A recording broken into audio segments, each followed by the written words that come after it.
Welcome everybody back to my next comic book review. Now, in my previous comic book review, I did mention that my next review was going to be talking about the X-Men splinter group called X Factor. However, the story that I want to talk about, is set after the House of M event, because I would have gone with another X Factor stuff, but that would have been like way too long of a thing. And the one I picked seemed a little bit more interesting.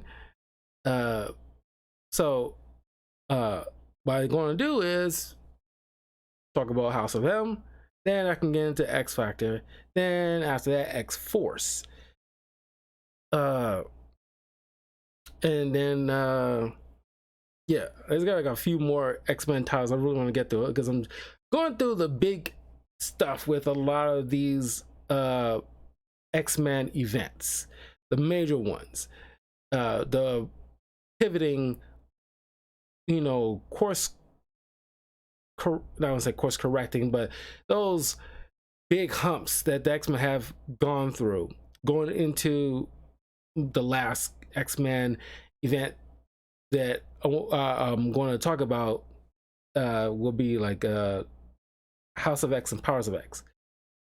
So there will be, after that, there will be future X-Men stories that we'll be covering. But I wanted to cover at least like the major ones, and of course, if you've been following me, I have covered a lot of X-Men solo adventures with like Cyclops, Wolverine, Gambit, which was the biggest video that I've that got eyeballs on. Everybody loves Gambit. Rogue, Emma Frost, Colossus, like the list goes on. Before I got into the main teams, I covered the giant size X-Men. I covered what is I'm blanking on all the other ones that I did.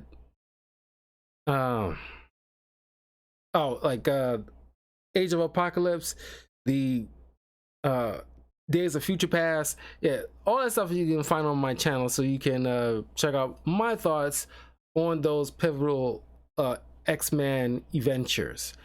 Now we'll get into House of M, and this is written by Brian Michael Bendis, art by Olivier Coppel, and the art within the pages are spectacular.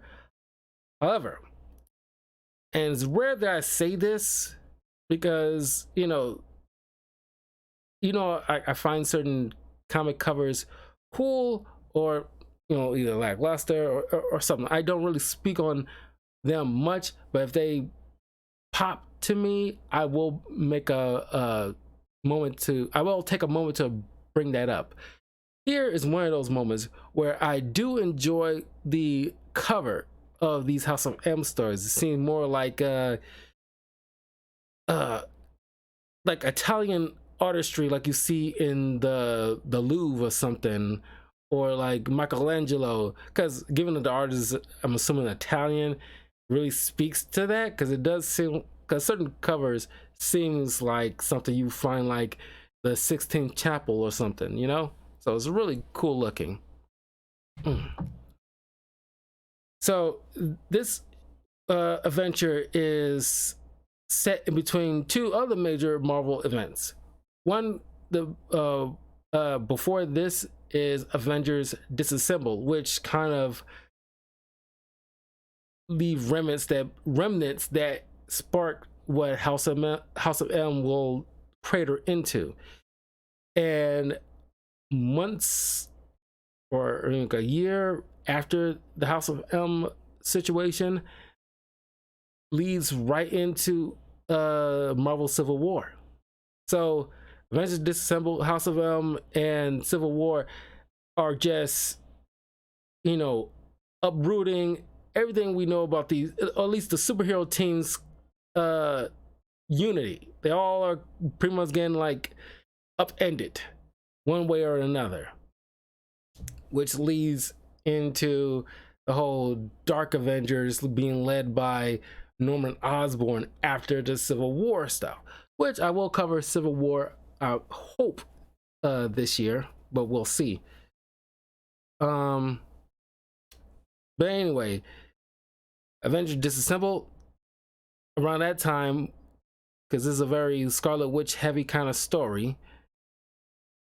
Scarlet Witch, her powers are, growing despite her trying to control them, being taught by Agatha Harkness, but eventually she died and her spirit was left to try to help continue her training, but it's unclear whether or not that quote unquote spirit was just like a manifestation of what Wanda wanted, given her powers, because she can alter reality in any shape that she sees fit, but it became like a detriment to her mental state.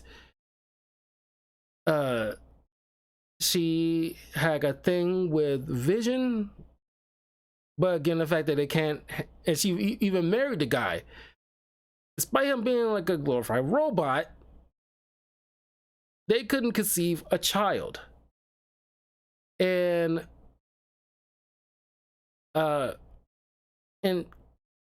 constantly, and especially because after the Avengers Disassembled, Wanda went berserk one time, just kind of snapped, ends up killing a couple of Avengers, one of them being Hawkeye and the other Hank Pym, and I forgot what the third one was.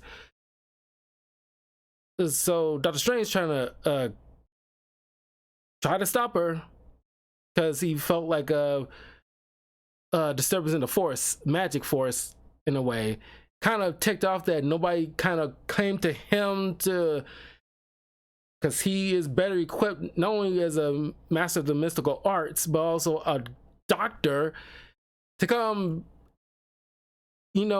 curve this sooner rather than later, and nobody bothered to tell him. So while he's trying to help, Magneto showed up,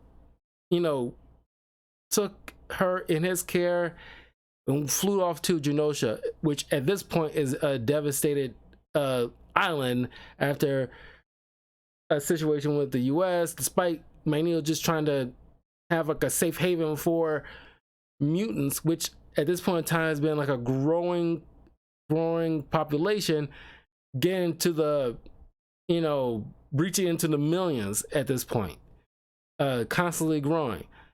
So some situation where it caused I don't know if to convince the US or just some rogue person, sent out a nuclear strike, annihilated the island, and bunch of mutants died during this catastrophic situation, which wrecked Magneto to his core. But after he, found out about what happened to Wanda, he took her there along with Professor Xavier to try to curb as best as they could her mental state, despite it getting worse. And Professor Xavier this is getting worse before it got getting any better, and he's only pretty much like mentally sedating her. And in Wanda's mind, every time she has like a moment, she alters reality to try to create children for her and Vision. And of course, it's all fake. Now, if you watch the WandaVision show and Doctor Strange and Multiverse of Madness, they borrow a lot of elements from House of M, where Wanda is with like Vision, and they plan like a home together. But of course, after Infinity War, Thanos killed Vision to get the souls or the Mind Stone. And of course, she's devastated. She lost so much. And just like in the comics, Wanda has been through a level of trauma, her and her brother, which we'll get into. So time after time after time, because we covered a lot of X-Men stories where Wanda and her son, Wanda and Pietro, her brother, got recruited by the Brotherhood Evil Mutants after like a townspeople figured out they got powers and they tried to burn them to death. Joined, saved by Magneto, went to join him. He turned out to be kind of like an ass early on. I won't say he mellowed out over the years, but it's just that he's curved some of his early years attitude. But he wasn't let's just say he wasn't Father of the Year. And all those experiences, they left the Brotherhood. They got picked up by the Avengers. They joined they actually was part of the second roster of the Avengers and became part of that for a while because they wanted to be heroes and try to make a difference. And then they eventually, that got disbanded. They went to West Coast Avengers or Force Works. And it's just like, despite their best efforts, things just haven't turned out as well because one of their first missions in Force Works or West Coast Avengers, I think, the superhero Wonder Man, whose brain powers were in the comics were used to create Vision in the first place, after he supposedly died, but he got brought back to life. But she started to have feelings for Wonder Man, and she accidentally killed him. So Wanda was like a ticking time bomb essentially. So we're at this point where she's just constantly trying to have her little moments, alter reality, and this is just by usually accidents or just certain whims that she wants. And then of course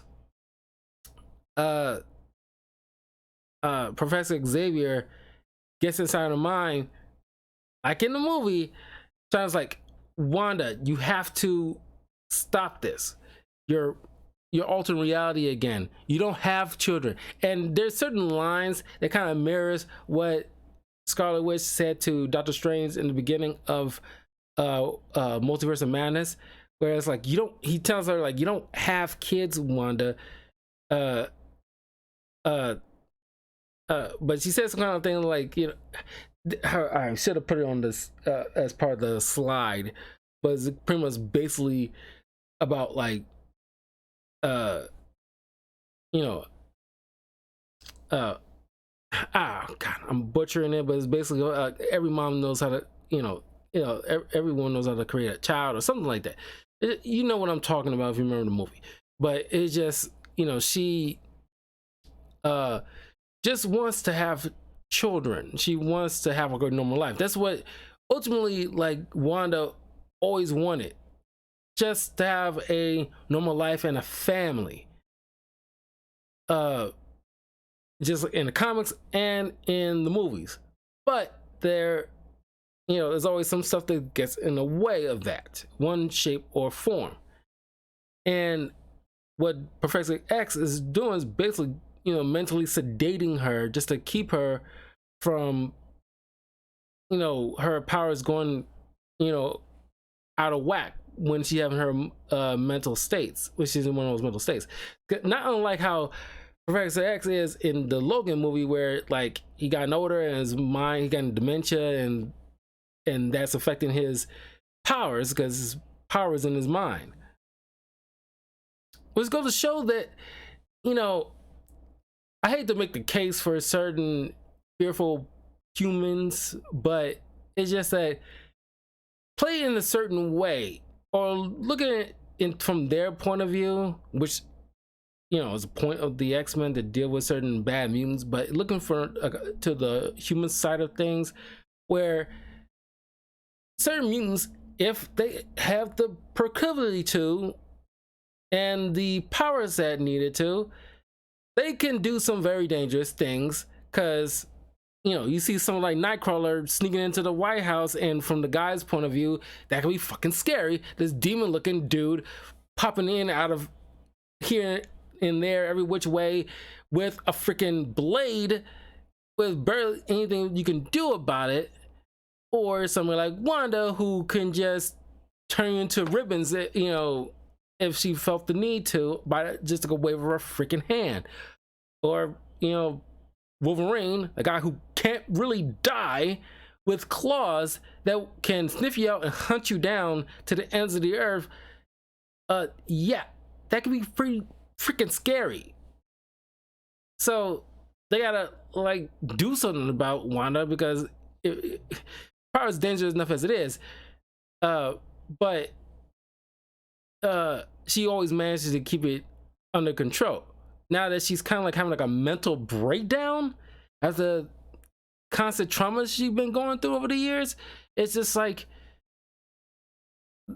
what can you do about it? You know, even when she doesn't mean to, she can do something without even realize she did it.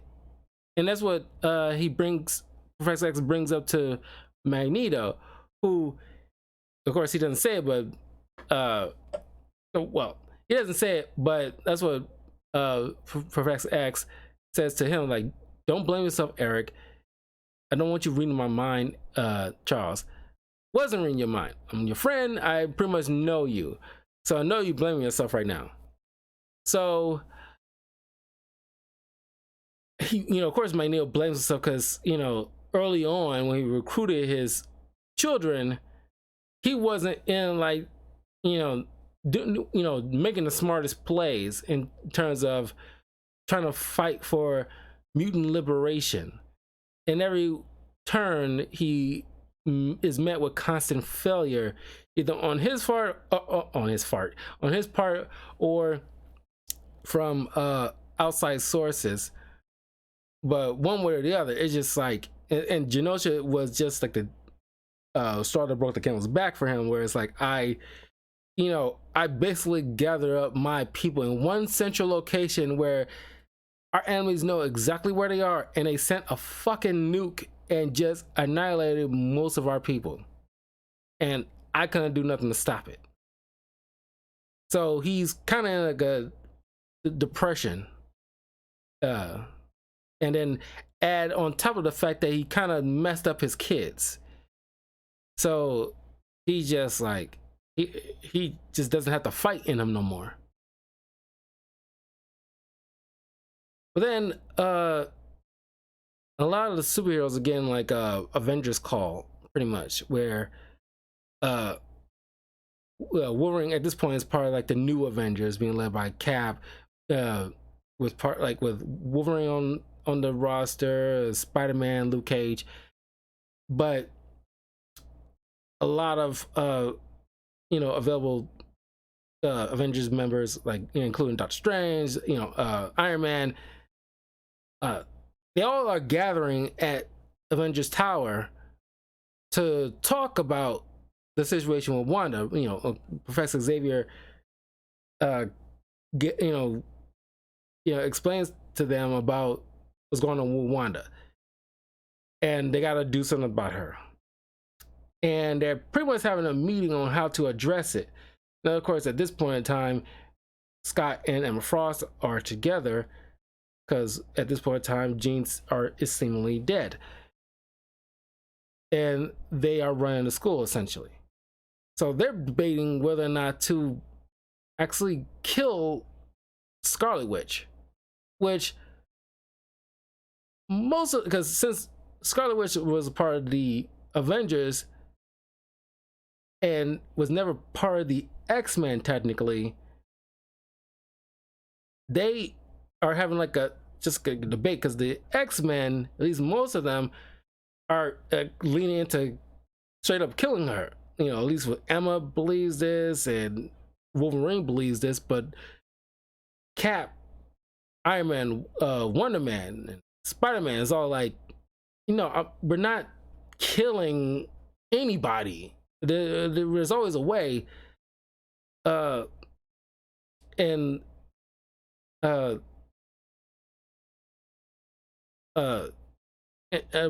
Spider-Man brings up, so if my powers go out of whack, so you guys will just all agree to just outright kill me? And Wolverine's like, yep, and I expect you guys to do the same to me. This is kind of reminiscent to did this like a Justice League story. One of my favorite ones called Tower of Babel, which in the future I plan on doing like a review on, because one of my favorite Justice League stories, where Batman had like a set of contingency plans to, I'm not sure how many superheroes, but definitely the core Justice League members, in order to stop them in case they are subject to mind control, or they go rogue, or somebody steals their powers and misuse them. Any one of those cases, he knows how to neutralize it, not kill, but neutralize it. But of course, he didn't tell anybody else because he didn't want it to be compromised. So when the other members of the Justice League found out, they debated whether or not to even keep Batman in the lead because of this breach of confidence. But, you know, even though a couple of them don't think it was a bad idea to have a contingency plan, like for just in case of emergencies, break glass kind of situation. That's why I see from here, it's like, okay, we need to, you know, talk about, because they're heroes. Normally they don't kill.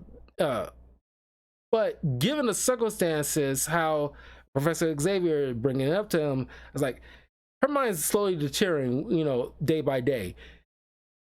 She could do something without even meaning to, and without anybody even, without even her even noticing. So that's why I'm bringing it up to you guys, because I'm not gonna I can't make this call on my own. That wouldn't be fair. Of course, Emma Frost is like, then what we been talking about here? We gotta kill the girl. And she, you know, brings up to Doctor Strange and Professor Xavier. It's like, did y'all use every bit, everything in your toolbox that you could possibly think of to handle the situation without killing her? They all say yes. Even though Doctor Strange said, like, I could, you know, do a little further research, but it's just, they have to make a hard call. But of course, ultimately, I think like they ultimately decide, like, look, we're not gonna do this. We're gonna have to talk with her. So they end up deciding to go to Genosha, where she's being, you know, where she's resting, to try to figure things out, because ultimately this is her friend. This is their colleague. They can't just toss her like that. And of course, unbeknownst to them, Quicksilver was spying on them, using his super speed to, like, you know, pretty much, you know, run, hear all that conversation, and run out without any of them noticing, which is kind of odd given that you got Doctor Strange and Emma Frost and Professor Xavier, who can easily pick up on something. Despite his speed, they can feel like a blip or something in their mind, like somebody was just here, kind of thing. I don't know how that got over their heads, but whatever. That's probably not my biggest issue. We'll get to that soon. But Quicksilver runs back to Genosha and has an argument with his father. They're planning on killing her. And now here's another issue, not the biggest one, but something that has to be addressed. I think it was around this time, and since the beginning, that people are starting to pick up on how, like, overly protective Quicksilver is with his sister. It's kind of strange he doesn't have that same kind of feeling with Lorna, but maybe because he didn't grow up with Lorna like he did with Wanda. But he's like super kind of like borderline creepy on protector of his sister. But I guess you can chalk it up to they've been on their own since they were small. So they always have to watch each other's back. So I guess it hits that hard that he kind of feels like he can't, like, have his own identity without his sister, kind of situation. Of course, over time, that kind of mellowed out a bit, maybe because he eventually had his own kid and wife for a time, Crystal from the Inhumans. But you know that that marriage kind of deteriorated, but he eventually had his own kind of agency that isn't directly tied to him being with his sister. And of course, Wanda eventually came to her own person too, without the need for her brother Deer to constantly like back her up when things get rough, because she's coming to her own and she's matured. But he's freaking out that they're going to kill your daughter. You're going to do something about it. And Magneto's just like, what would you have me do? Because there's nothing he can't do. He's nothing he can do about it. He knows he's probably handling it the more mature way, where Bessie could, because what parent can do when their own child is going through a mental breakdown that can't be solved is like powerless. It's kind of like when years ago when like in the first Superman movie where Clark's father had like a heart attack, and it's like he had all this power in the world, he can't not stop this. This is out of his control. And the same thing you look at here with Magneto and Wanda. It's like he doesn't have the power to stop this mental breakdown. Even with Professor Xavier, who at best he could just mentally sedate her, he could mind wipe her. He won't do it, but he could do it. But even he points out that won't be a permanent thing.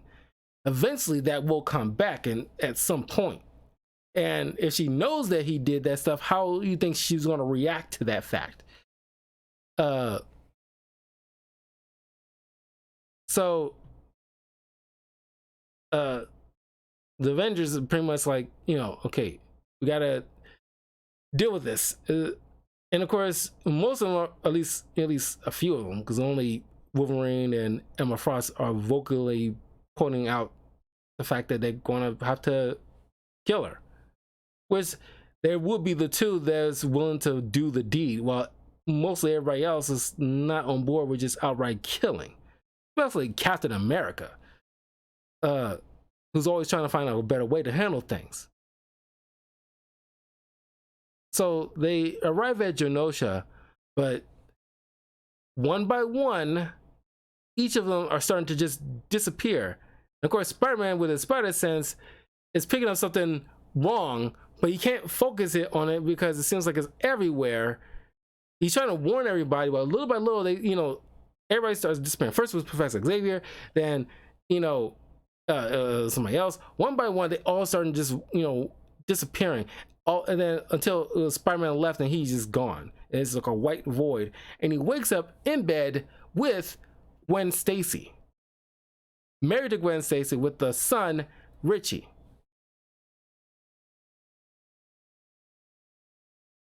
They all wake up in entirely different lives. Everything has been altered altogether, really, by Wanda. And now mutants are just the dominant species on this planet, and the human race are the minority. And I want to use this panel because this little girl has a shirt on with a Goku face on it. Can you see like the head with the spiky hair? That's straight up Goku. Somebody did that.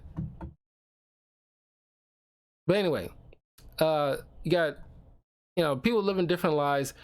With Peter Parker, everybody knows he's Spider-Man. He's worshipped as one of the greatest heroes ever. His Uncle Ben is alive. He's having like a perfect life. Well, somebody like Kitty Pryde here, she's a teacher teaching a class, and just straight up like a normal class for mutants, teaching them about history. Doctor Strange is a psychiatrist, not a physician or a surgeon. Bobby Drake has a son, and he's having like some kind of trauma going on, where he feels like some kind of black wall is trying to swallow him up. I think it kind of speaks to what's going to happen soon. So everybody's having like entirely different lives, but not just different lives, seemingly the perfect life. And Magneto and his family are pretty much like the monarchs of the US.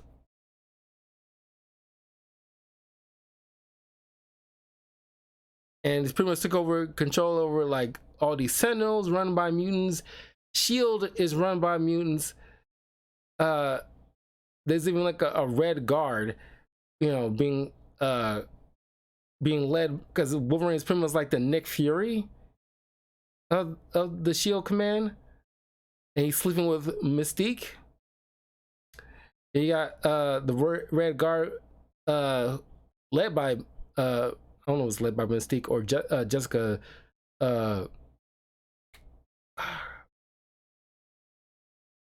Crap, there's so many Jessicas in comics. Spider-Woman, Rogue, Toad, Nightcrawler, and Mystique. And Wolverine wakes up and he remembers everything, not just what happened before Wanda kind of snapped everything into a different world.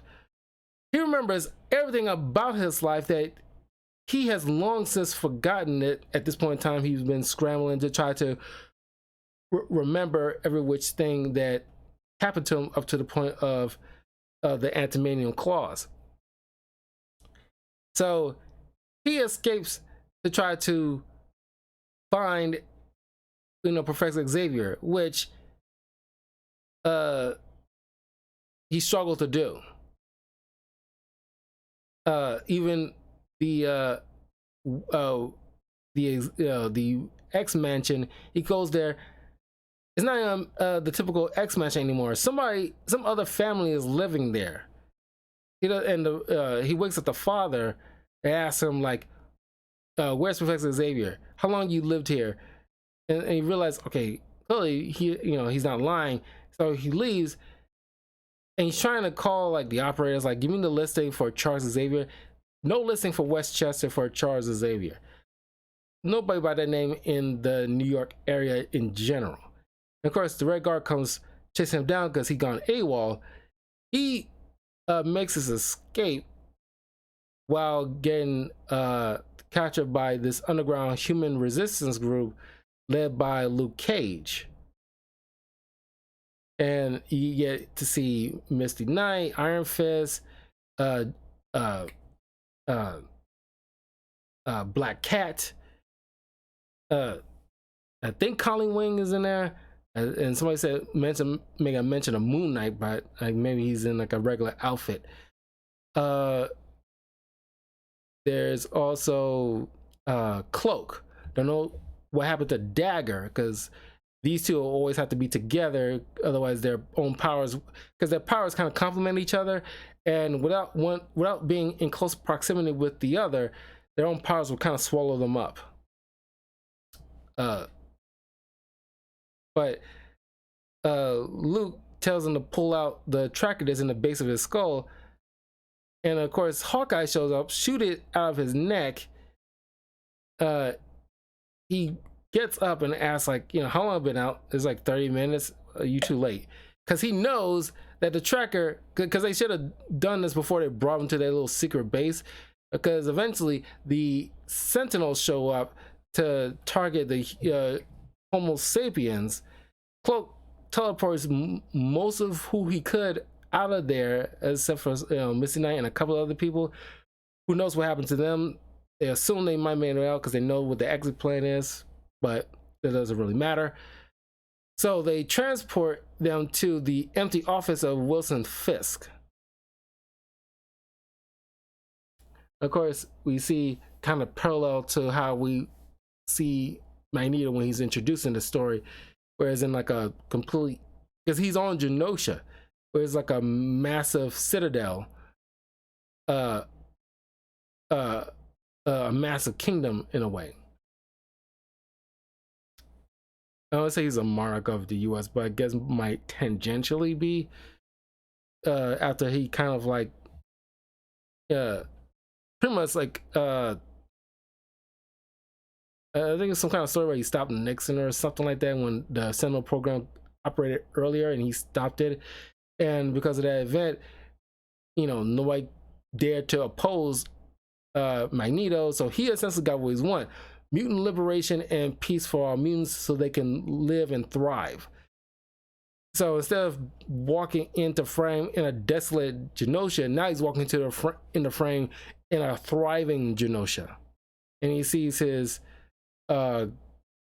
grandchild presenting him with a gift, and of course we see like a blank stare of on Magneto's face, where it's like he doesn't seem to be happy. Now, of course, he doesn't know exactly what happened, but you can either interpret that he has some kind of uneasiness about what's going on, or he kind of lost the fight that he had when he started his mission so long ago, whereas like now he achieved what he wanted to achieve. What he has left now. So Wolverine bringing everybody up to speed about what he remembers, and this is like a cool narrative because like while Wanda seemingly giving everybody all the things that they ever wanted in life, one of the things that Logan always wanted in life is to be able to remember everything, because he has since forgotten his past. Not only he remembers his parents, his real name, all that happened since he was a kid up until this point. On top of that, he remembers what happened because he wants to remember everything. Now he remembers what happened prior to Wanda's whammy.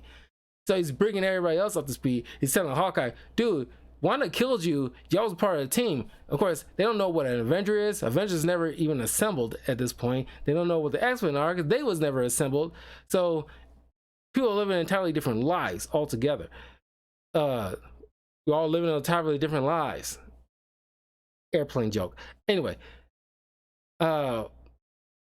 Luke Cage brings in this little girl named Lila, who walked up to him one day, and she's a mutant who has the power to help people recognize a life they lived before. Which, this is where my biggest problem of the story comes into play, and I think a lot of people will agree from what I've always heard for over the years about this story.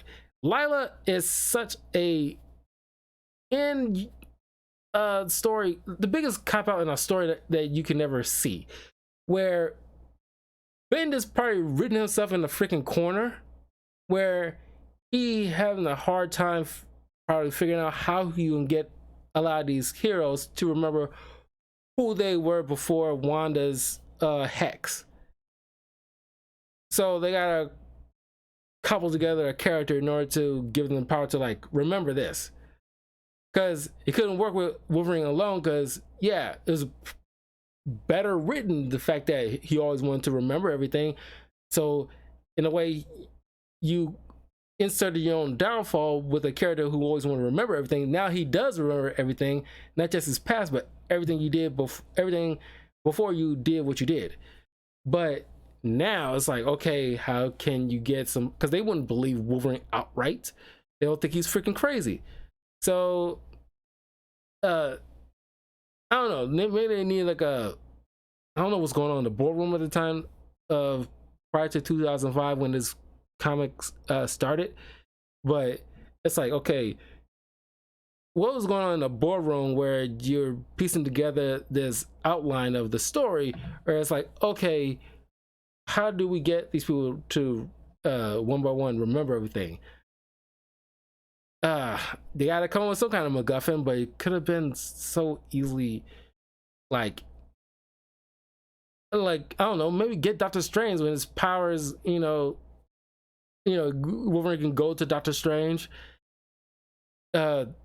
saying like you're a master in mystical arts. You can try to do something. I don't know, sure, because he doesn't remember everything, but I don't know. Maybe his magic is trying to eat at him to try to get him to remember because he's that powerful, and he listens to it instead of trying to ignore it, and then that forces him to remember. And then he starts using his magic to unlock memories of everybody they come across to get them to remember. That will probably been better written than just coming up with an completely ambiguous character we'll never see again with a power that's essentially useless outside of this one event. So when Luke Cage, because she recalls everything, knowing things are different, she tried to find Daredevil, but she bumped into Luke Cage instead. Once he looks into her eyes, he starts to remember everything. That's where he started this human resistance thing. He gets people he could to recall certain things. And so Wolverine comes up with the idea, okay, we need a powerful, we can't find Charles Xavier, so the next best thing we need to get Emma Frost. So they go to Emma Frost's apartment where she shares with Scott, and they have like a life together, like something that they want, essentially a normal life together. And once she sees the girl's eyes, she starts to remember everything, and she is fucking royally pissed. Everybody that this girl's gonna run into, once they start to remember everything, oh my god, the level of anger is just like boiling. They are fuming, and Emma just says, "All right, I'm going to kill that fucker Magneto and his freaking kids when I get my hands on them."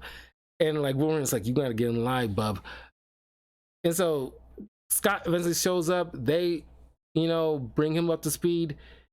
They meet up with Spider-Man, who's on like a day, having like a day with his family. He remembers everything, and it hits him probably worse than, it hits him harder than anybody else. Where it's like, I have this perfect life all I wanted, and I remember all the trauma and tragedy I went through. My wife is supposed to be dead. We're having like a kid. It's not even supposed to exist. The person I am with, MJ, is having like a great life that I always thought I was holding her back, and this kind of proves it. I've been holding her back because now she's thriving as a supermodel / actress. My uncle is alive when he's not supposed to be. This is all essentially fake in a way. Wolverine goes to talk to him, and then I want to say this is not uncharacteristic for Spider-Man, but given the level of trauma that he's experiencing right now and all everything's hitting him like a ton of bricks, even he is like, I'm gonna fucking murder those people. When I get my hands on them, I'm gonna fucking murder them. And Wolverine is like, you'll never get a chance to, because I'm gonna beat you to it. All these people, they are pissed. They are so mad at these, at the Maximoff people. They all are just, screw us every one ship or another. And the kids are no freaking different. Because they assume that Magneto convinced Wanda or tricked her in some kind of way in order to put the spell of the world, or who knows how far it reached. So they go to Kitty, Doctor Strange, Tony Stark, Ms. Marvel, Daredevil, She-Hulk.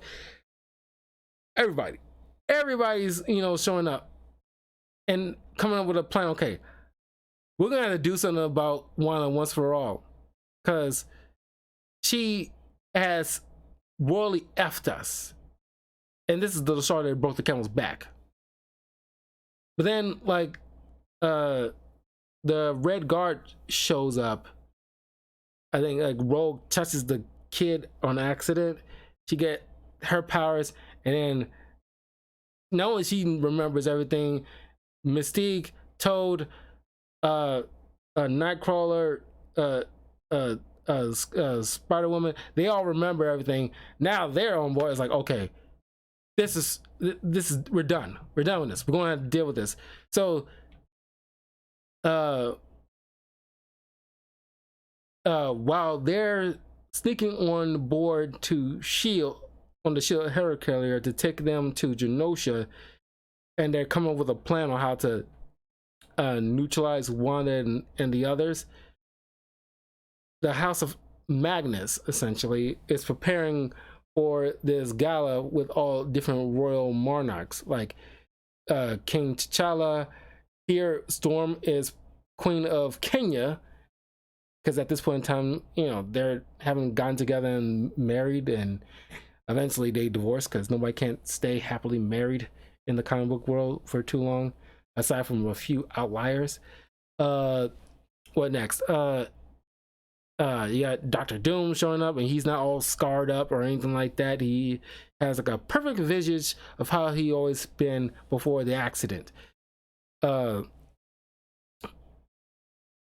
So the team was coming with like a breakdown in 3 teams.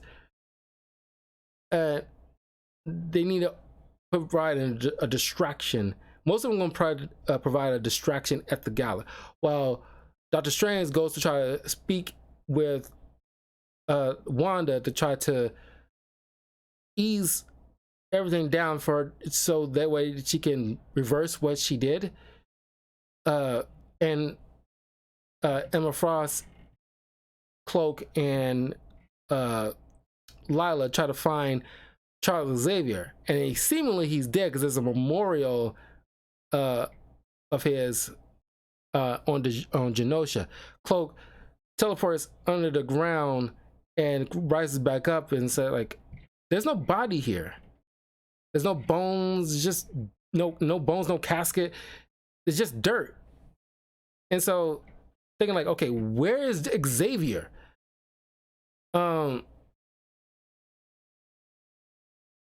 And eventually, while the battle's carrying on, Magneto's getting knocked to the side, and he ends up bumping into Emma Frost and Lila, who, once he looks into her eyes, he starts to remember everything. And he is pissed. While Doctor Strange is consulting with Wanda, she brings up to him about what transpired. Turns out it was Quicksilver, after, you know, breaking down, realizing like there's nothing anybody can do, he had to sit down with Wanda, who is resigned herself to her fate, where it's like, who's lucid right now. It's like, yeah, my friends, I can't do it myself, and I understand their situation. They're probably gonna have to, you know, kill me, because I won't be able to do it myself, and you're gonna have to be okay with that. And of course, Quicksilver is not okay with that, so he convinces her to, in order for them to not come look after them, seek them out or bother them ever again, give them all perfect lies so they have no reason to want to come after us. And of course, they tried to recruit Captain America. In case you're wondering what happened to Captain America, he lived out his happy life where he didn't fall into the ice. He lived out all his life. Now he's an older man. He's living a normal life and everything like that. So they decided not to bother him, because once they fix everything up, he'll be back to normal soon, because at this point he's kind of useless. Even if he remembers, he's not going to be able, he's not going to be able to not want to, he's not going to want to sit this out. And B, he's not physically capable of doing what he normally can do, because he'll just be a liability. So he'll be set right once we set things right. Whereas they're concerned whether or not they're capable of doing that if they stop Wanda. So now Doctor Strange is like flabbergasted, because it was Pietro who convinces her to do all this. And reading this, it's like, man, after all this time, people treated Wanda like she was like a lot of mutants in comics for a long while, up until maybe like a few years ago. treated Wanda like she was like the mutant version of the boogeyman. And if anything, you should be more pissed with Pietro because he's the one that put the idea in her freaking head this whole time. He should have been treated like the fucking boogeyman, if anything, because he the one that kind of put that idea in her freaking mind. She was resigned herself to her fate because she knew what was going to probably happen. It's just like, wow, talk about the biggest gaslight. But you know, it was like, yeah, it was Quicksilver this whole doggone time. And so he convinces her to pull the biggest trick the world has ever seen and give everybody the perfect life as happy as they have always wanted. And of course, Lila is possibly some kind, as Doctor Strange might assume, some type of subconscious part of Wanda's mind that knew this was wrong and put some kind of, even unbeknownst to her, put some kind of contingency into this fake world in order to eventually set things right. But let's be honest, it's just, Lila is just like a big, horrible, the worst MacGuffin that you probably ever seen, just because you wrote yourself in a corner and you couldn't figure out how to write yourself out. Even though you should have planned this out ahead of time. If you came up with this idea, you probably should have came up with a solution in order to set things right. To help people remember. So Hawkeye shows up, try to, to nail Wanda with an arrow. But of course, this is her world. That wouldn't have worked, despite the perfect shot. Because he's pissed at her because once he remembers everything, he recalls she killed him. And she was like, she asked, like, why are you mad at me? It's like, why I'm mad at you? I'm mad at you because you killed me. And you caused all this crap. And of course, she's now starting to have like a mental breakdown again because the stress, he's putting her under. Because while Doctor Strange trying to keep everything freaking calm, she pretty much obliterated him out of existence. Pretty much the Thanos snap before Thanos snap was a thing. And then while this was carrying on, Magneto starts attacking Pietro. And it's like, you caused all this and you did it in my name. And of course, Quicksilver yells it back at him. You was going to let him kill your daughter. And it's like, he had it. He crushes Pietro to death with metal. This, alerts Wanda.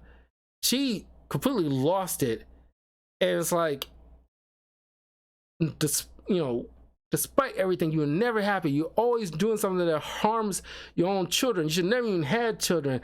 And I try to give you everything you want, and yet you still hurt us. All for your own sake. And I just had it. I'm done. I'm done with all this mess. And like, I'm done with all you mutants. And she uttered those fateful words that to this day has always been like the main thing that damaged mutants for the longest time.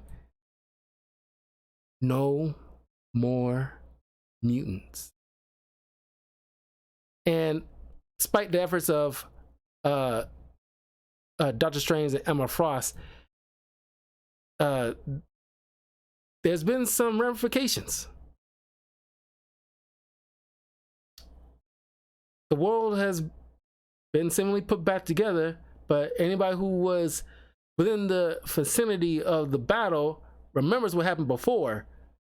And once again, Peter's taking it the hardest. He's wigging out, breaking the freaking table, and it's like, it's jarring to him.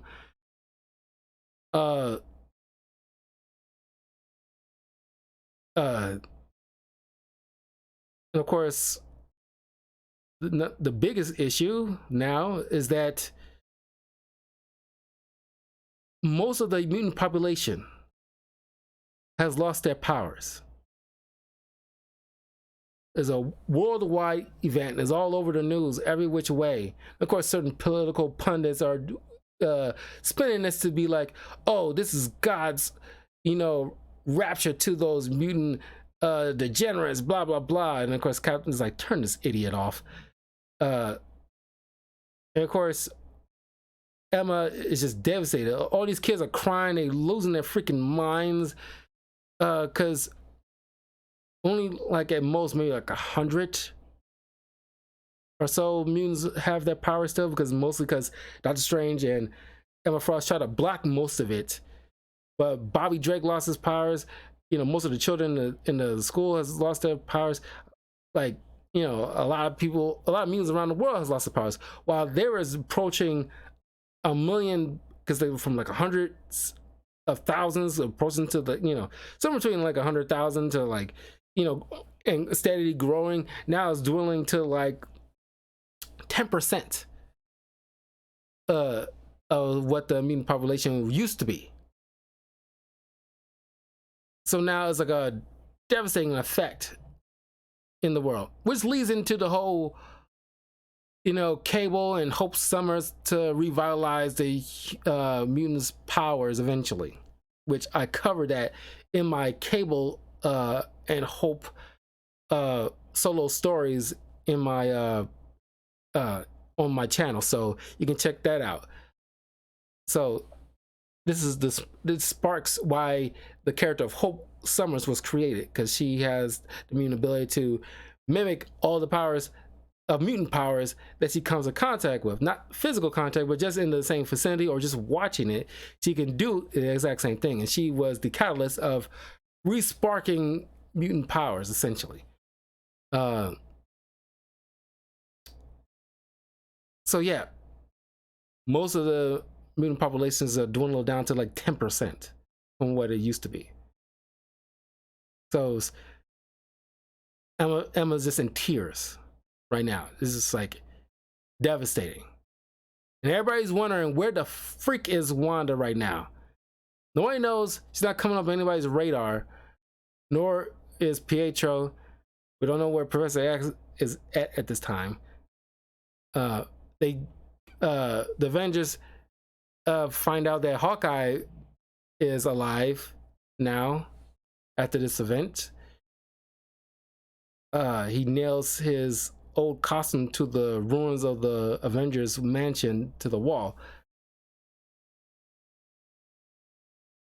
And of course, the X-Men go to Genosha, and now a depowered Magneto, they're trying to question him about, like, where's Wanda?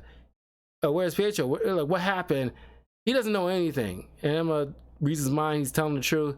So they leave him in the ruins of his own, former kingdom. Meanwhile, Wanda is in some kind of, I don't know, old country, Little Italy. I'm not sure. Some like local village. Nobody knows. She's pretty much masking herself, I guess, and she's trying to live a peaceful life without being disturbed. So now it's just, the world has been decimated by the fact that the mutant population has dwindled massively, at least for a while. But it's one of the most hard-hitting mutant or X-Men stories to this day, where Wanda caused, because of Quicksilver, caused the utter devastation of the mutant population. And to this day, she has been, at least up until a few years ago, has been looked at as the mutants' boogeyman, where you should have been more so mad with Quicksilver more so than anybody. And that's pretty much the story of House of M. My biggest con that I have with the story is just how they, so the biggest oversight I've ever seen is the fact that you create this character to just, because you couldn't figure out a way to get people to remember who they, or at least write a better way to get these characters to remember who they used to be. So you have to write in a clunky MacGuffin to just like, okay, Look at her eyes, you remember now. Look at her eyes, you remember now. And it's just so lazy in a way. But everything else I pretty much enjoyed, and it's like the fact that how this affects Peter is just like you feel the gut punch that he might be experiencing. This like my whole life has been a lie.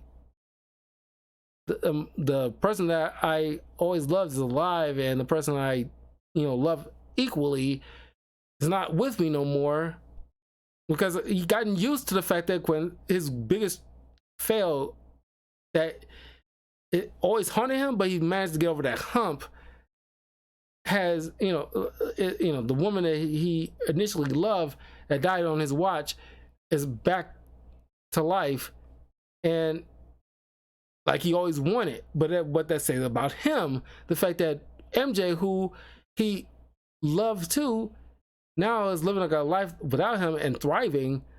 So like all that rolling together is just like it's a mind fuck.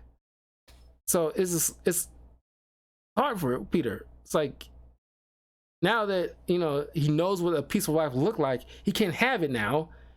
Now you gotta go back to the one he lived before, even though he has a great life with MJ. Now he knows that, okay, I'm holding my wife back. Gwen Stacy, who now I know what a life with her would have been like, is dead again. I got a taste of that. Now it's been stripped away from me. I have a life with Uncle Ben, what it was like for him to be alive. Now that was taken from me. So, and he begs Doctor Strange to mind wipe him, and he doesn't want to do that. He's not, he's not capable of doing that. But he can make him forget, but it's just like what he was asking him verbatim wasn't something within his power, or at least won't last. So he's just taking it the hardest. But it's for a good, from Avengers Disassembled, from this and all the way to Civil War, the superhero community has pretty much been rocked to their core. Yeah, everything's upended. It was a tough time. Let's say it was been like a 3-year period. It's probably been about a tough 3 years for a lot of these heroes. But anyway, that is House of M. The next comic book I'll be going through is the X Factor story. That's like 50 issues. I'm gonna try to get through as much as I can, but I'm gonna take my time with it. So whenever I'm done with it, that's when I will post my review of that. Then I'm gonna write into an X-Force story. But anyway, leave a comment below. Let me know what you guys think of House of M. If you read it recently, if you remember the story, what you think of the overall narrative. Do you think this is Scarlet Witch's fault? Because reading this, it's like, because I completely forgot about the whole Quicksilver situation, because I haven't read this in many years.